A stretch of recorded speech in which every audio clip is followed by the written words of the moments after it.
खुद को फतह करने की 15 उसूल। सिकंदर आजम ने आधी दुनिया फतह कर ली, लेकिन अपने नफ्स को न जीत सका। असल जंग तलवारों और सल्तनतों की नहीं, बल्कि अपने अंदर के दुश्मन के खिलाफ है। इस वीडियो में हम बात करेंगे खुद को फतह करने की 15 उसूलों की, जो आपको अपनी कमजोरियों, खौफ और अना पर काबू पाने में मदद देंगे।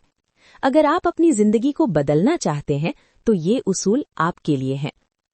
उसूल नंबर 1, आईने में नजर आने वाला शख्स आपका वाहिद दुश्मन है। दुनिया, हुकूमत या हालात आपको नहीं रोक रहे, आप खुद रोक रहे हैं। आपकी सुस्ती, आपका डर और आपकी अना वो जंजीरें हैं जो आपने खुद पहनी हैं। इस दुश्मन को पहचानें। उसूल नंबर 2, अपने मूड को अपना खुदा न बनाएं। मेरा दिल नहीं चाह रहा, ये जुमला नाकाम लोगों का कौमी तराना है। खुद पर फतह तब शुरू होती है जब आप वो काम करें जो जरूरी है, चाहे आपका हर रेशा चीख चीख कर मना कर रहा हो।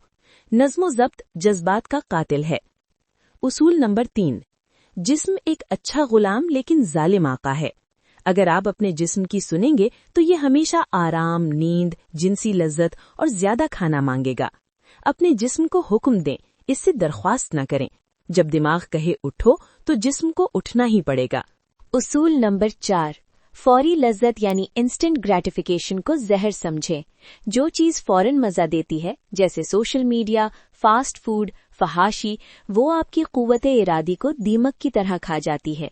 तकलीफ दे रास्ते का इंतखाब करें। जो चीज आज मुश्किल है, वही कल आपको मजबूत बनाएगी। उसूल नंबर 5, तन्हाई का सामना करना सीखें। कमजोर लोग खुद से भागने के लिए लोगों, शोर और नशे का सहारा लेते हैं। खुद को फतह करने वाला शख्स खामोशी में अपने ख्यालात के साथ बैठ सकता है। जब आप अकेले होने से नहीं डरते तो कोई आपको ब्लैकमेल नहीं कर सकता।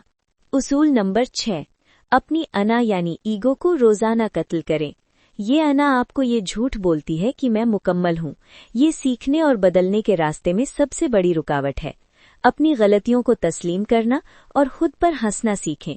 जो झुक सकता है वही भता पा सकता है। उसूल नंबर 7, दूसरों की तारीफ के भिखारी न बने। अगर आपका सुकून दूसरों की वाह पर मुनहसिर है तो आप उनके गुलाम हैं। खुद को फतह करने वाला शख्स अपनी कद्र खुद तय करता है। चाहे दुनिया गालियां दे या तालियां बजाए, उसका अंदरूनी मौसम तब्दील नहीं होता। उसूल नंबर 8, अपनी जबान पर लगाम डालें। जो शख्स अपनी जबान कंट्रोल नहीं कर सकता, वो अपनी जिंदगी कंट्रोल नहीं कर सकता। गुस्से में खामोश रहना और राज को राज रखना खुद पर काबू पाने की सबसे बड़ी निशानियां हैं। कम बोलें, तोल कर बोलें। उसूल नंबर 9, बहानों यानी एक्सक्यूजेस को अपनी लुगत से निकाल दें। मैं लेट हो गया क्योंकि ट्रैफिक थी। नहीं, आप लेट हुए क्योंकि आप वक्त पर नहीं निकले। मुकम्मल और बेरहमाना जिम्मेदारी कबूल करें। हालात को मोर्दे इल्जाम ठहराना कमजोरी है। उसूल नंबर 10, जिस चीज से डर लगता है उसी तरफ भागें। खौफ एक कंपस है, ये बताता है कि आपको कहाँ जाना चाहिए।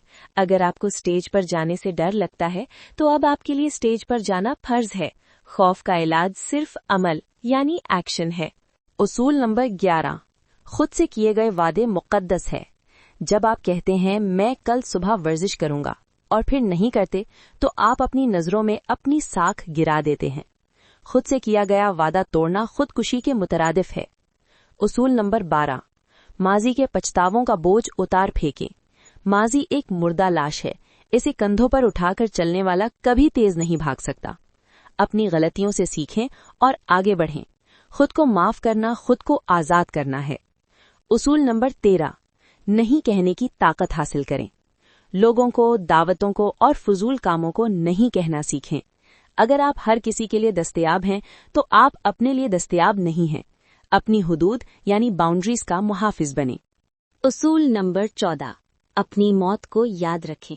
आपके पास वक्त लामहदूद नहीं है। मौत का ख्याल आपको फजूल चीजों से हटाकर अहम चीजों पर मरकूज करता है। ये सोचें कि आज आपका आखिरी दिन हो सकता है। क्या आप अब भी वही करेंगे जो कर रहे हैं? उसूल नंबर 15, ये जंग कभी खत्म नहीं होगी। खुद को फतह करना कोई मंजिल नहीं जहां पहुंचकर आप आराम करें। ये एक मुसलसल अमल है। जिस दिन आपने सोचा कि मैंने खुद को कंट्रोल कर लिया, उसी दिन आपकी अना दोबारा सर उठा लेगी और आपको शिकस्त दे देगी। चौक ना रहें। दुनिया को फतह करना आसान है, लेकिन अपने नफ्स को फतह करना सबसे मुश्किल जंग है। याद रखें, ये सफर कभी खत्म नहीं होता। हर दिन एक नई आजमाइश है और हर लम्हा एक नया मैदान जंग। अगर आपने आज अपने नफ्स को शिकस्त दी तो कल आप एक फातिह हैं। अगर ये पैगाम आपके दिल को छू गया है तो वीडियो को लाइक करें, सब्सक्राइब करें और दूसरों तक पहुंचाएं, क्योंकि असल इनकलाब बाहर नहीं, अंदर से शुरू होता है।